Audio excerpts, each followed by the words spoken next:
여러분, 홍남기 경제부총리가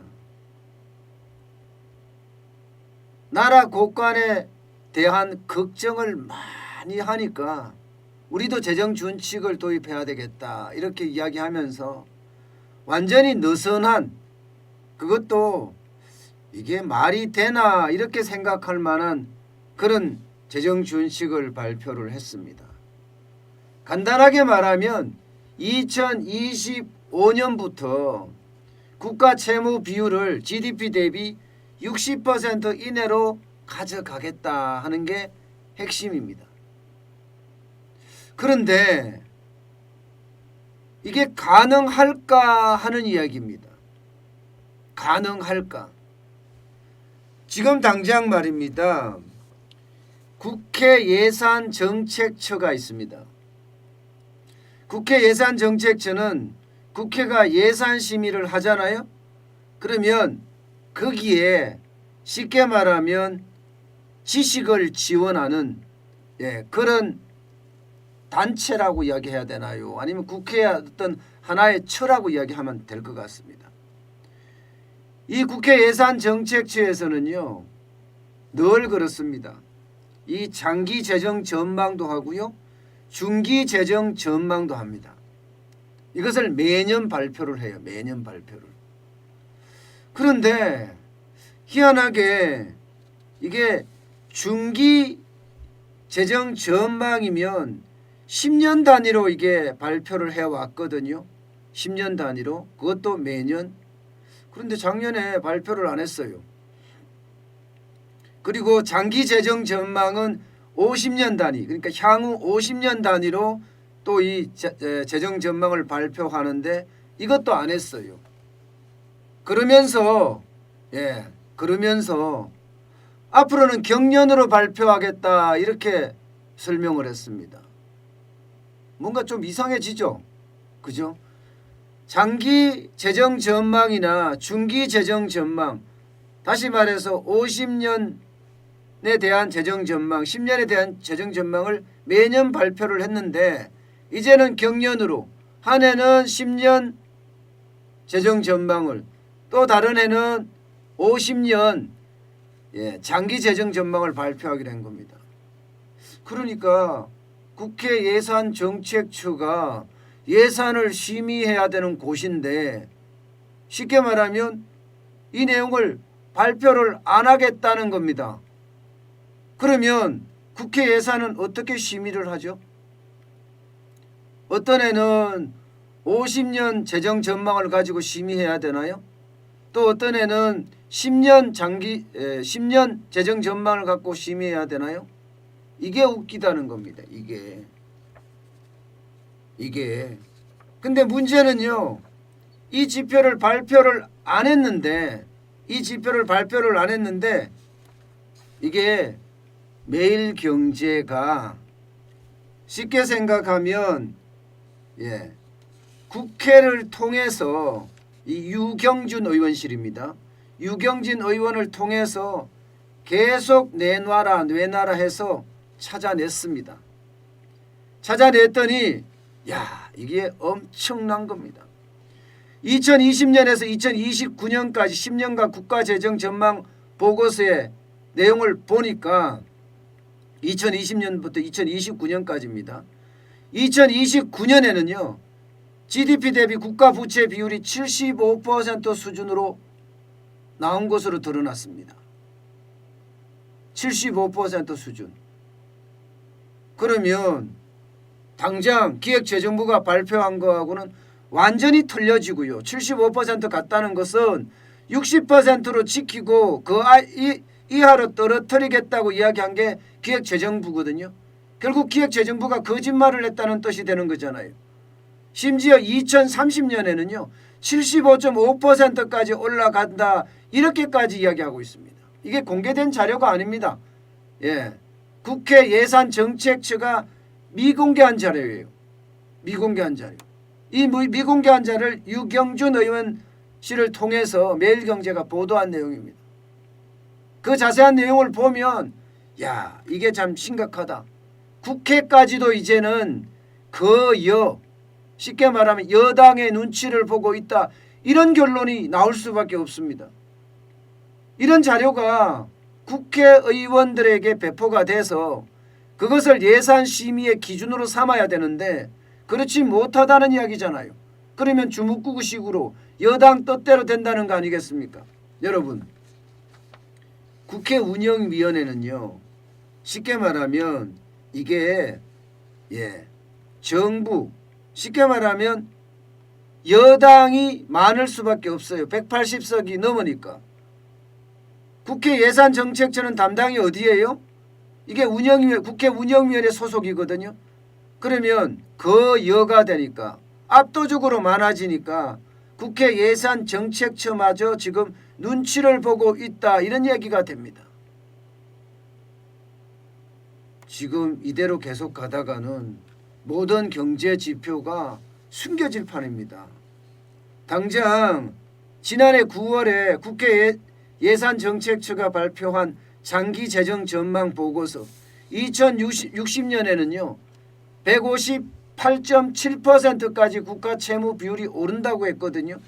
그런데 기획재정부가 발표한 장기재정 전망은요 2060년에 81.1%로 전망한다고 이야기했습니다.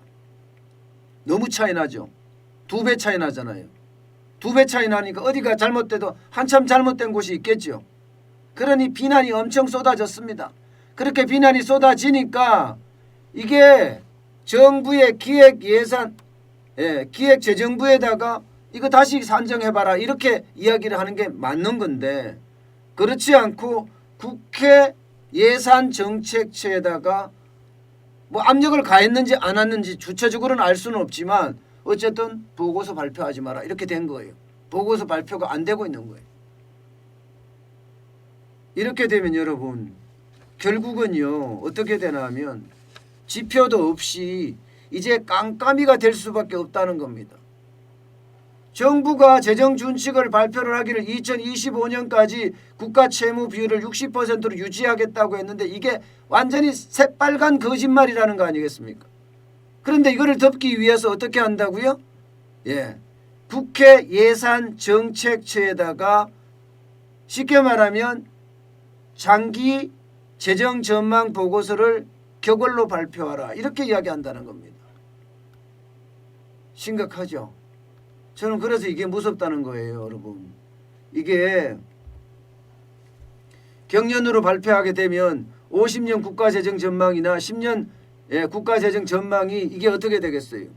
매년 발표가 돼서 10년 단위, 50년 단위로 발표가 돼서 국회에서 예산 심의할 때 아주 쉽게 말하면 효과적으로 이게 사용이 돼야 되는데 그렇지 못하다는 겁니다. 저는 경제가 이렇게 돼서는 안 된다고 생각해요. 나쁜 지표는 자꾸 감춰지고요. 좋은 지표만 억지로 끄집어내서 그 지표를 침소붕대하는 것, 이것은요 장기적으로 우리 국가를 좀먹는다고 생각합니다. 여러분, 대한민국 지금 빚 장난 아닙니다. 보시다시피 국세 수입은 2020년에 285조 5천억 원입니다. 그런데 정부의 총지출은 501조 1천억 원이에요. 그야말로 악어입처럼 쫙 벌어지죠. 악어입처럼. 이게 안 다칩니다. 이 모양새를 보세요. 다치겠습니까? 안 다칠 모양새예요. 정부의 국세 수입, 세금 수입은 줄어들고 정부의 지출은 급증하니 악어입처럼 벌어져서 안 다치면 어떻게 됩니까? 악어입이 안 다치면 악어는 쉽게 말하면 고기를 못 먹어요. 고기를 못 먹는다, 음식을 못 먹는다는 죽는다는 이야기잖아요. 지금 우리가 그 짝이 나고 있습니다. 게다가 지표까지 감추고 있다고 하니 이거야말로 놀랄 노짜죠. 놀랄 노짜죠. 지금요 국세는 2021년 올해도 더 줄어들 거예요. 그러나 정부 지출은 올해 더 많이 늘어납니다. 당장 올해 예산만 하더라도 558조잖아요. 초수퍼 울트라 예산이라고 하잖아요. 그런데 국세 수입은 줄어든다고 하면 악의입은 점점 벌어지고 있습니다. 오죽했으면 기획재정부 2차관인 안일환 차관이 일본의 악의입 이야기를 했겠습니까? 일본처럼 자칫 잘못하면 장기 불황으로 간다는 그런 차원에서 악의입 그래프를 본인이 이야기를 꺼내가면서 나라 재정에 대한 위험성이 있다 이런 이야기를 한 겁니다. 여러분, 지금 나라 재정은요 그 어느 때보다가 심각하다고 봐야 돼요. 실제 매일경제가 입수한 내용을 보세요. 2014년에 553조 2천억 원이었던 나라 재정이 내년에는 1,000조가 넘습니다. 1,085조 3천억 원이고요. 2030년에 가면 2,058조 2천억 원입니다. 이게 바로 국회 예산정책처가 10년 단위로 재정을 전망한 수치예요. 정부의 수치하고는 너무 다릅니다. 너무 다릅니다. 정부의 수치는 이게 2025년에 60%로 이게 조정이 가능하다고 이야기했지만 2030년에 가니까 75.5%까지 급증하고 있어요. 여러분, 국민에게 저는 이게 속이는 것 중에 하나라고 보거든요. 이렇게 속였다가는요 그리스 꼴 난다고 제가 말씀을 드렸죠. 그리스는요 좌파 정부가 들어서고 나서 국가 회계를 분식했습니다. 그거와 마찬가지로 지금 기획재정부가 국가 채무 전망에 대해서도 쉽게 말하면 굉장히 낙관적으로 장밋빛으로 이렇게 잡았다는 이야기가 됩니다.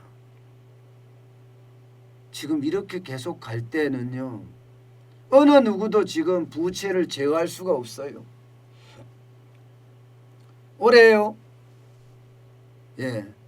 지금 4월 달에 보궐선거를 두고 4차 재난지원금을 본격 논의한다고 해요. 여기에 들어가는 예산만 20조가 넘을 거라고 이야기합니다. 20조가 넘을 거다. 20조가 넘을 거라고 이야기해요. 30조까지도 간다. 아니면 초수퍼 울트라 예산까지도 간다고 이야기합니다. 그렇게 되면 예산이 또 적자가 더 늘어나는 건 당연하고요. 여기에다가 4차 재난지원금으로 끝나겠습니까? 어디? 5차, 6차 재난지원금도 저는 나갈 수 있다고 보거든요. 그렇게 됐을 때 과연 국가 재정이 버텨줄까요? 저는 냉정하게 봐야 된다고 봐요. 지금 작년만 하더라도 나라 살림이 98조 3천억 원이 적자입니다. 11월까지가 이러니까 12월까지 하면 얼마겠습니까? 100조가 넘게 적자가 난다는 이야기잖아요. 그러면 나라 살림이 작년에 512조 3천억 원이었습니다. 그중에 100조가 적자, 100조 이상이 적자 난다. 이 말은 20% 이상이 적자라는 겁니다. 여러분, 어느 기업이, 어느 가게가 20% 적자 내서 생존할 수 있습니까? 가게도 경제 주체고요. 기업도 경제 주체고 정부도 경제 주체입니다. 근데 어느 경제 주체 중에 20% 적자가 나는 경제 주체가 살아남는 주체가 있을까요? 가게가 20% 적자 나면 살아날 수 있습니까? 벌이가 20%가 아니에요. 기업이 20% 적자 나면 살아날 수 있습니까? 못 살아납니다. 그런데도 걱정하지 마라 이야기하는 대선 후보들은 도대체 어떤 생각을 가지고 있는 거예요? 표만 얻어서 대권만 잡으면 된다. 나라 경제는 관심도 없다. 국민은 안중에도 없고 국가의 안위는 생각도 없다. 이런 얘기인가요? 나라를 걱정해서 지금 돈을 많이 푼다는 이야기인가요? 여러분, 돈이라는 것은요 다다익선입니다. 어느 누구든 부자든 가난한 사람이든 돈을 주면 다 좋아해요. 그러나 국가 예산, 기업의 예산도 마찬가지고 가정의 예산도 마찬가지예요. 제한적입니다. 한정적이란 뜻이에요. 화수분이 아니란 뜻이에요. 마구 퍼내도 계속 돈이 있는 게 아니라는 겁니다. 그러면 그 돈을 아주 적재적소에 써야 되는 것 아닌가요? 적재적소에. 세금이잖아요. 국민의 피와 눈물입니다. 세금이라는 건. 그러면 그 피와 눈물을 진짜 정성스럽게 써야 될 거 아니에요. 지금처럼 현금 살포하고 뿌려주면 도대체 늘어나는 빚은 누가 다 갚나요? 내년에 천조가 넘어서고 저는 내년에 천조가 넘어설 것 같지는 않아요. 올해 이미 천조가 넘어설 것 같아요. 올해 지금 956조잖아요. 956조가 1차 재난지원금 아니 4차 재난지원금이죠. 4차 재난지원금 이렇게 계속 가면 늘어날 수밖에 없습니다. 계속. 늘어난다는 것은 결국은요. 그것을 갚으려고 그러면 등골이 부러진다는 얘기. 등골 브레이크가 나와요. 등골이 안 부러지면요. 나라가 망가지는 거예요. 매일 다른 나라한테 돈꾼이라고 바빠요. 돈 좀 빌려주세요. 돈 좀 빌려주세요. 이것도 한두 번이지 결국은 돈도 못 빌리고 계속 국민만 어려워지는 그런 아르헨티나나 혹은 베네수엘라 같이 그렇게 갈 수 있다는 겁니다. 저는 정확히 국가 재정을 바라보고 오로지 권력이 아니라 권력의 하수인이 아니라 국민의 공복으로서 국민을 위한 국가를 위한 이런 재정이 정책으로 만들어졌으면 좋겠습니다. 그래야만 대한민국이 대한민국다운 거 아니겠어요? 지금까지 우리는 숱한 어려움을 견뎌냈습니다. 그때마다 국가 지도자들은 허리띠를 졸라맸거든요. 지금처럼 이렇게 마구 퍼주지 않았습니다. 우리가 IMF 때 이렇게 마구 퍼줬습니까? 금융위기 때 마구 퍼줬습니까? 위기는 똑같은 다 위기예요. 지금처럼 이렇게 마구 퍼주게 되면 나라가 거들난다. 그렇게 봐야 되겠죠. 저는 그런 게 참 안타깝습니다.